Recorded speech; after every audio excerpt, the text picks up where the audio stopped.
what that music say? Yes, sir, Amos. That music say, good health to all from Rexall.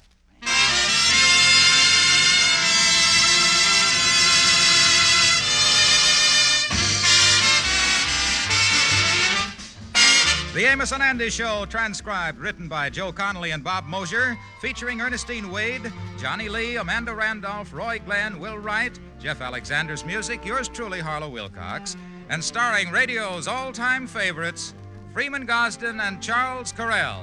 Amos and Andy.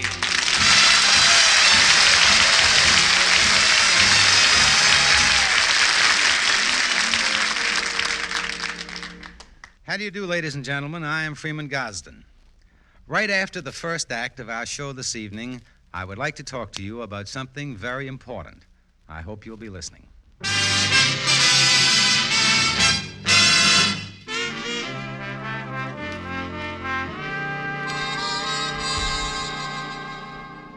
The Sunday meal in every American home is traditional. Perhaps the wife invites her mother over for dinner. They both help in preparing the meal, and then after dinner it's customary for the men folks to compliment the women on a fine feast. And today, after Sunday dinner at the Stevenses, it's only natural that the Kingfish had his say about the meal. Well, girls, there's only one thing that I can say after a meal like that. Where is the bicarbonate of soda?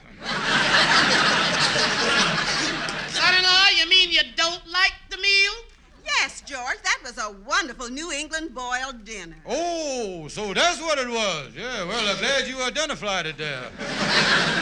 New England boiled dinner.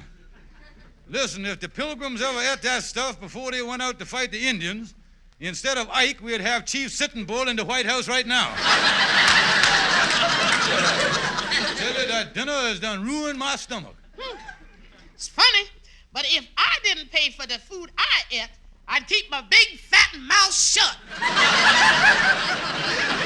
Now listen, Wendy. Ain't nothing in the world could keep your big fat mouth shut, I tell you that. George, don't you dare talk that way to my mother. She's always been sweet and charitable. Yeah, she has it that. She give you away at the wedding. And believe me, that's one hunk of charity I could have done without, too. What are you talking about, you weasel? When you married my daughter, you got the rose from the garden, you got the apple from the tree, and the sparrow from the nest. Yeah, and if I had it to do all over again, I'd marry a human being. That's what Mama, did you hear what he said? Let me at him, daughter. I'll scratch his eyes out. Now, wait a minute, you. Help. Let me go here. Help. I'll Look out fix the way. it, you No, dog. look out. Now, Get him, don't dog. you. That was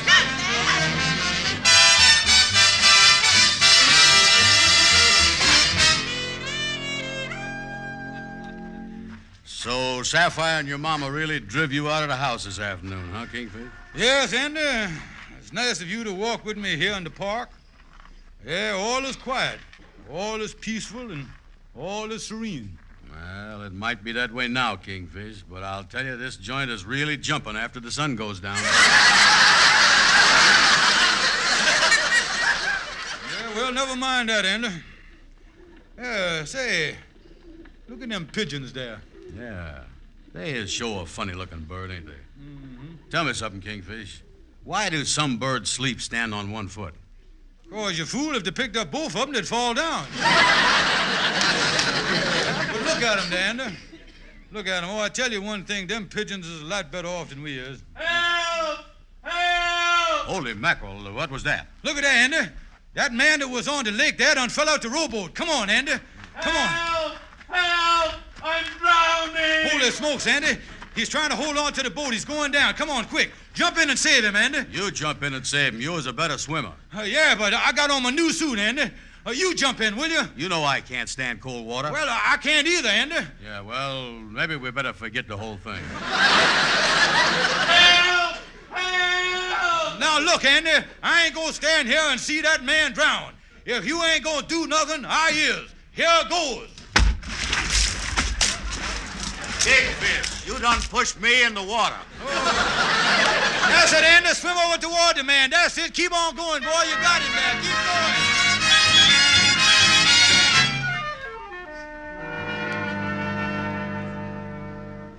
Yeah, just take it easy there, Andy. That's right. Keep your feet soaking in that hot water there. Yeah, do you a lot of good. Got Epstein sauce in the stuff there. Oh, me, Kingfish. I still got the chills from that cold water yesterday. I was doing everything to keep warm. Yes, Andy, I noticed you got 2 suits of long underwear on there. Yeah, well, I put them on last night. But I'm going to take one of them off.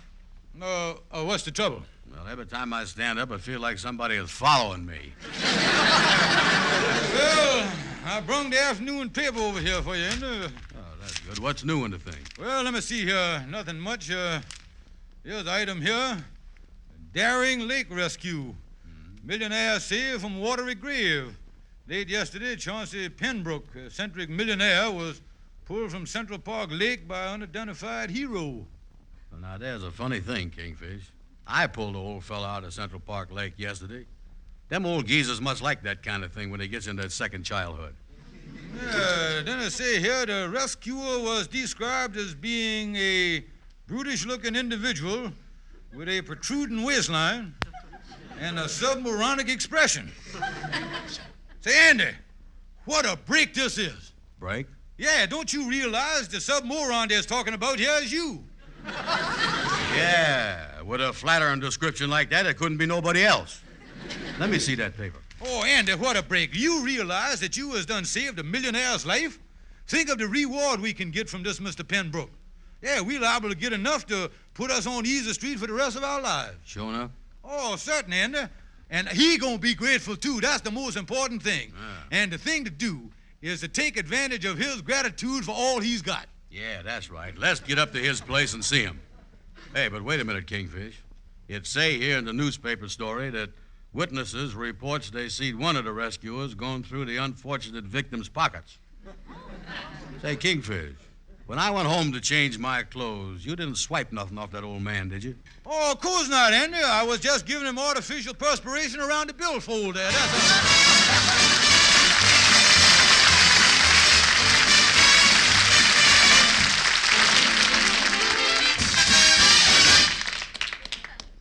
How do you do, ladies and gentlemen? I am Freeman Gosden.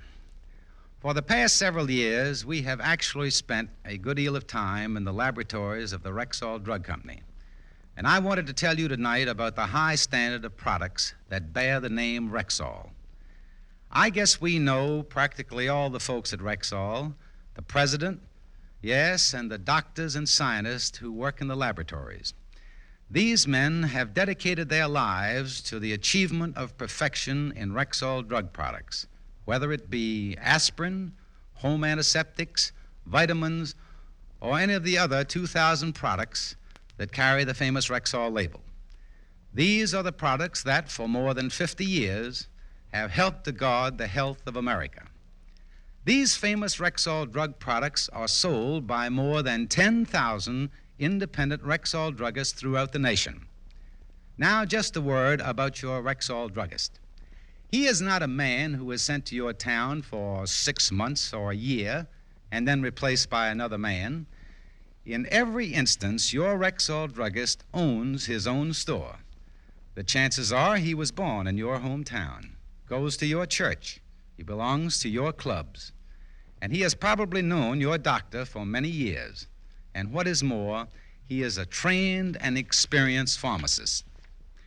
He regards your prescription as a public trust, and he fills it with painstaking accuracy.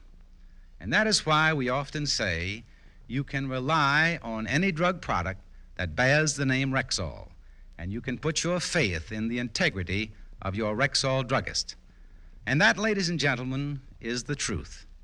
In all of our years, I do not think my partner, Charles Carell, or myself have said this much, but we feel it in our hearts, and we wanted you to know it.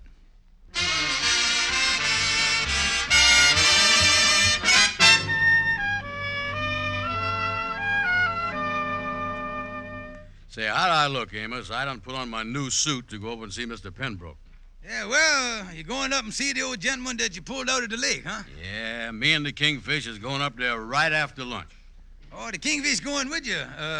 You ain't gonna try to shake the old gentleman down, is you? Shake him down. Ha, ha, ha.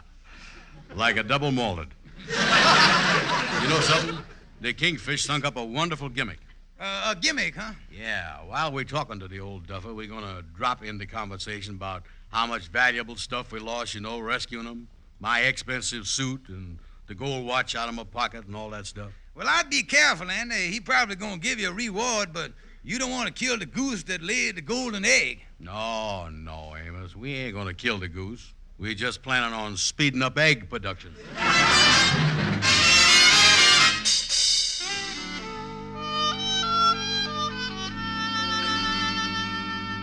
Kingfish, this is the swankiest hotel I done ever been in. Yeah, well, here we is. This must be a suite 1215. Yeah, this old man Pembroke's suite, all right. Let me knock on the door here now. Now, remember the gimmick, Andy. We brings up in sort of a roundabout way all the valuables we done lost, rescuing them and all that. Yeah, I know. Mr. Pembroke? Yes, what is it? Miss Pembroke, I is George Stevens, and this here is Modest Hero Brown. Miss Brown, I'd like to have you meet the man who, if you hadn't pulled him out of the icy water, would now be stretched out dead as a mackerel. I was pleased to meet you, Mr. Mackerel. Mr. Pembroke. Oh, yes, come in. I recognize you now. Come in. Yes, sir. Yeah, won't you sit down? Yeah, sir, thank you. I'll sit here, and you can sit over there, brave, unselfish hero. Now, if you care to smoke, Mr. Brown, there's an ashtray there at your elbow. Oh, thank you, sir, thank you. Yeah, I'll take this big butt laying here on the edge right here.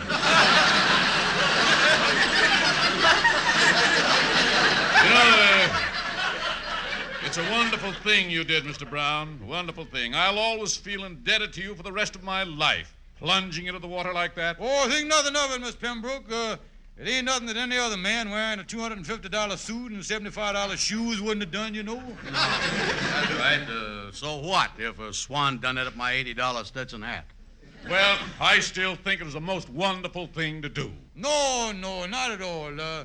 We just come up here to see how you was feeling, that's all. We got to be running. By the way, Miss Brown, what time is it? What time you got? Ain't got no idea, Mrs. Stevens. Don't you remember?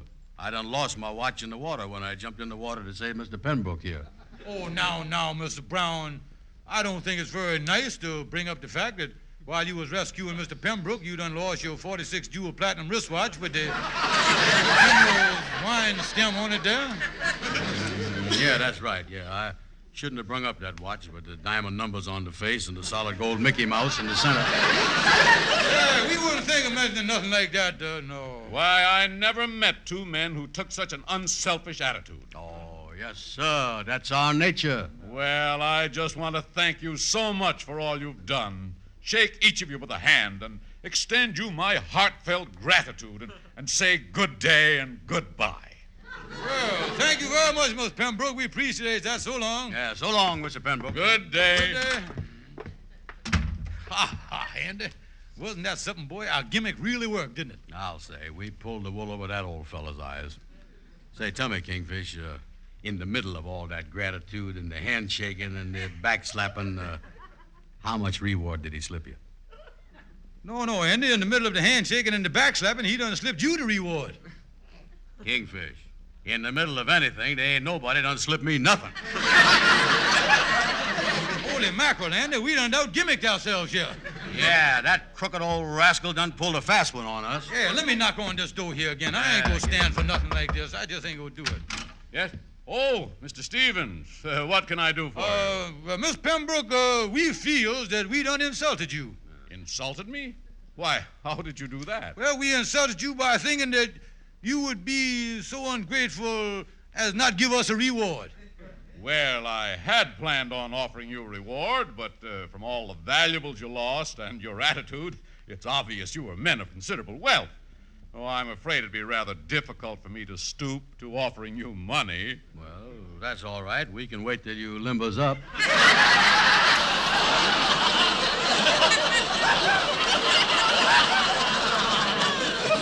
Yeah, and if it'll make you feel any better, we'll even crouch right down there with you, yeah?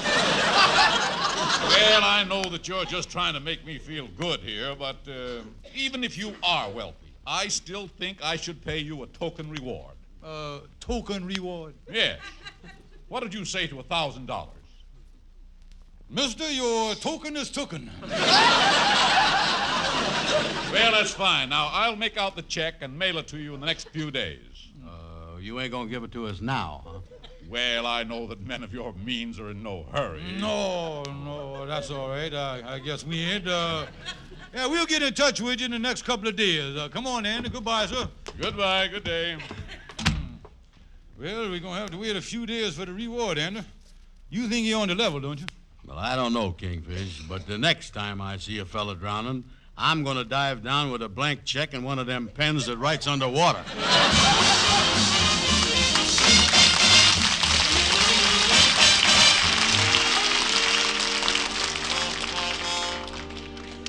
Well, me and Andy done pretty good up there with old Miss Pembroke yesterday.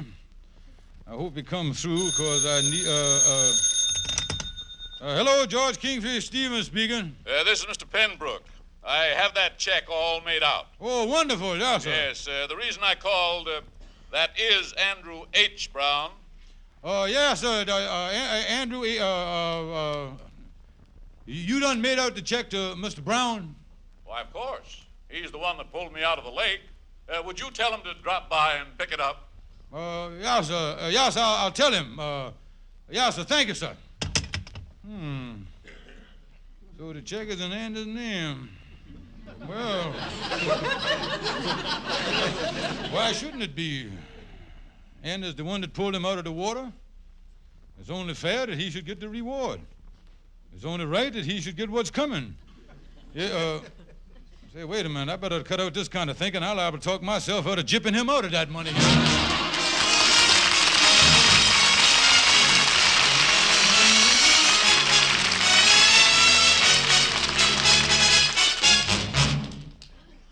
Now, here is your Rexall family druggist. This evening, you heard Freeman Gusden speak to you about Rexall drug products. He mentioned aspirin, a home antiseptic, and vitamins.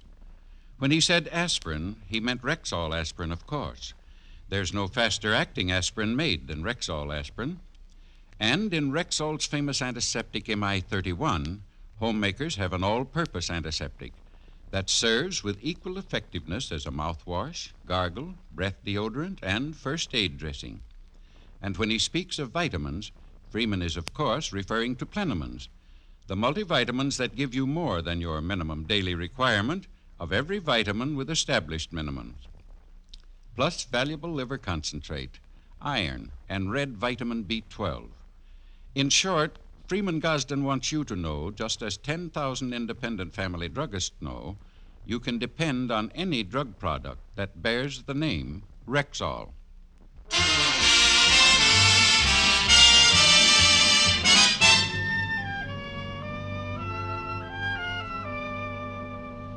Well, let me get on in here and see my friend Calhoun.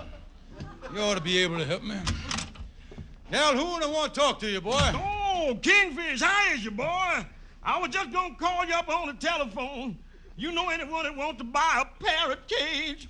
Hey, but my pet parrot done passed on. You mean that parrot that you bought about 6 months ago? Yeah. The one you was always fussing over? Yeah. And bought all the special food and vitamins for? Yeah, that's the one, Kingfish. He died last Sunday.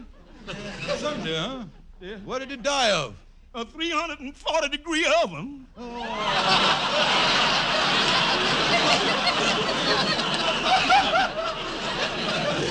now look here. Never mind your parrot, Calhoun. I come over here because I has got a situation that I want you to examine.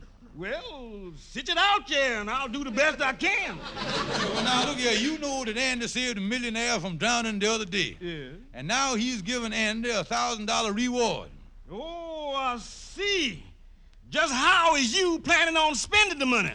Yeah, well, now that's the trouble. You see, the man is paying the reward by check, and the check is done made out to Andy Brown. Well, if the check is made out to Andy, the only one could get that money is Andy or his heirs. Yeah, well, Andy ain't got no heirs, and anyway, Andy ain't, wait a minute, Charlie. Calhoun, shake hands with the sole heir of the late decreased Andrew H. Brown. Now, wait a minute, Kingfish. Now, wait a minute. Hold on here. You ain't thinking about fatalizing Andy, is you? Oh, no, but suppose Mr. Pembroke thunk something done happened to Andy, and I was his only heir. Well, he'd probably give you the money then. Yeah, well, that's just what I gonna do. I gonna work it out. You watch what I tell you. That's what I gonna do. Yeah, well, Kingfish, I gotta get on over home now. I'm going over to the Metropolitan tonight. Yeah, they're doing my favorite opera, William Tell. Oh, William Tell. Yeah, that's a real good one, ain't it? Yeah, it sure is. And the part I love about this beautiful opera comes down toward the end where the cruel tyrant tells William Tell to shoot the apple off the head of his little boy. And he do it without even quivering a muscle.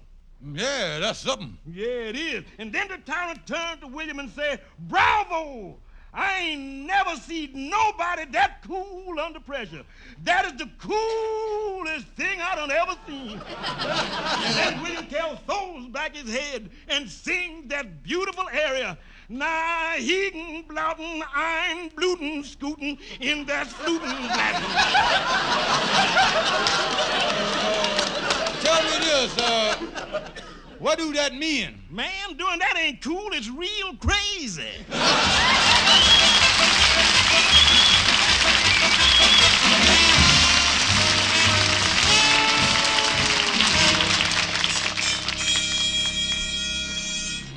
Well, here's Mr. Pembroke's room. Yeah, I hope this works about Andy kicking the bucket.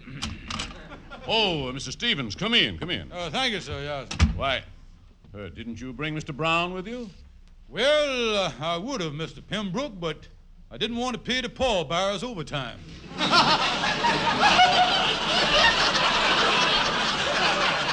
I beg your pardon. What was that? I'm sorry, but I got some sad news for you, Mr. Pembroke. You mean something serious has happened to Mr. Brown? Well, yes, sir, in a way. The last time I see the boy, he had a lily in his hand and they was lowering the top on his knotty pine convertible. Good heavens, this is shocking. What happened to him? Well, the boy has done contracted pneumonia from saving you in the icy waters, you see. Well, he looked all right when he was up here the other day. Yeah, well, you see, his lungs give out on him 3 days ago, but we was giving a large hall dinner, and he didn't want to spoil things for his friends, and the brave lad that he was, he just sat there through 6 courses breathing through his gallbladder. Well, I wish I'd been informed. I would have paid my respects. Well, you see, what carried him away was his high temperature, 116. So the Board of Health insisted that we hurry up the festivities. That's what they say.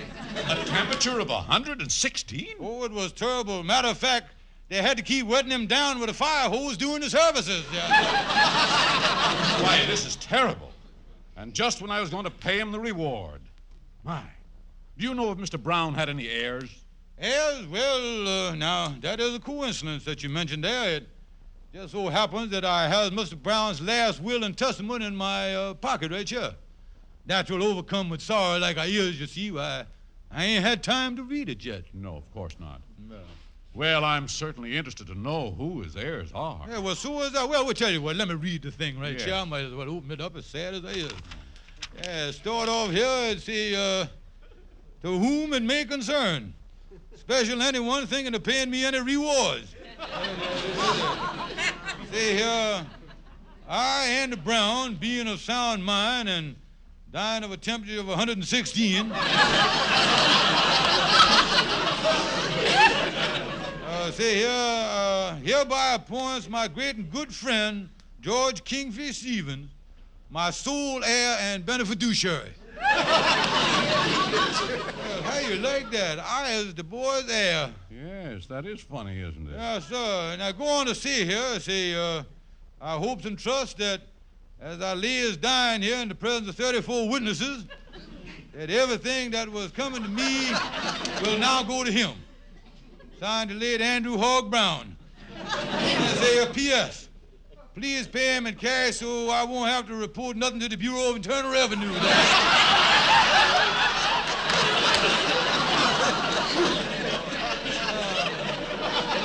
know, that certainly was sweet, Andy, to think of me, wasn't it? Yes. Well, this sounds a mite confusing to me, but I don't think you'd have any call for lying. Oh, no, sir. Not at a time like this. Oh, no. No, of course not.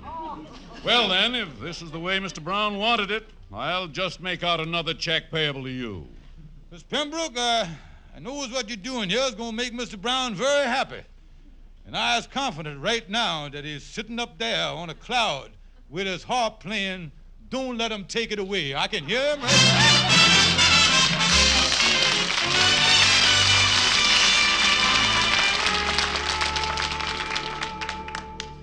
Well, got the check.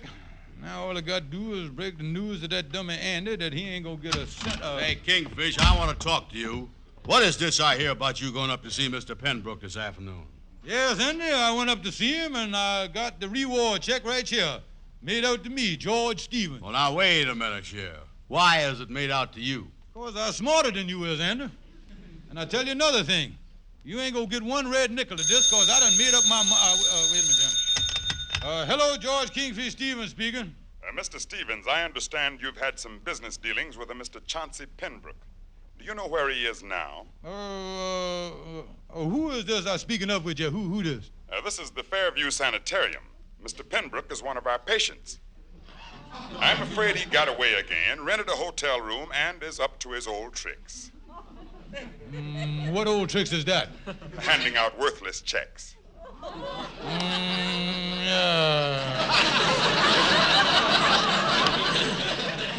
If you should run across him again, please call us here at the Fairview Sanitarium. We'll have a couple of the boys come over and pick him up with the wagon. Yeah, I'll do that. Goodbye. Now, Kingfish, what was you explaining to me about that reward money being in your name again? Oh, well, Andy, I was just about to explain to you, see, that it's in my name, but I was just about to endorse it over to you. Oh, you're going to endorse it over to me? Yeah, and all I was asking you for is a measly $50 in cash for all the work I done helping you along and all that stuff. Well, that sounds fair enough. I got $50 here in my wallet. Oh, yes, all right. I'll start endorsing the check right here. There you is, right there. All right. Yeah. And there you is, Andy. And here's the check all endorsed $1,000. Yeah, thank you. And now our little deal is closed. And I got a little news for you, Andy. Yeah, that call was from the Fairview Sanitarium.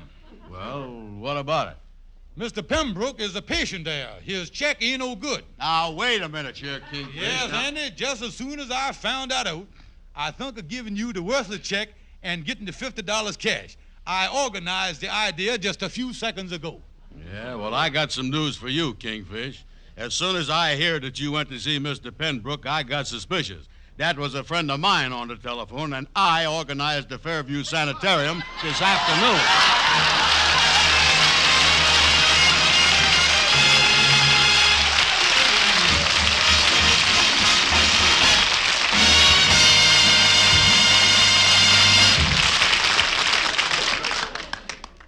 Friends, I'm Charles Carell. My partner, Freeman Gosden, spoke to you about Rexall earlier in the show. I just want you to know that I feel the same way he does about Rexall products and your friendly Rexall druggist. Good night, and see you next Sunday.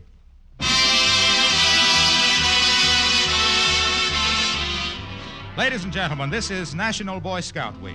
Let's all help to build a happier and stronger America by supporting the Boy Scout movement in our own communities.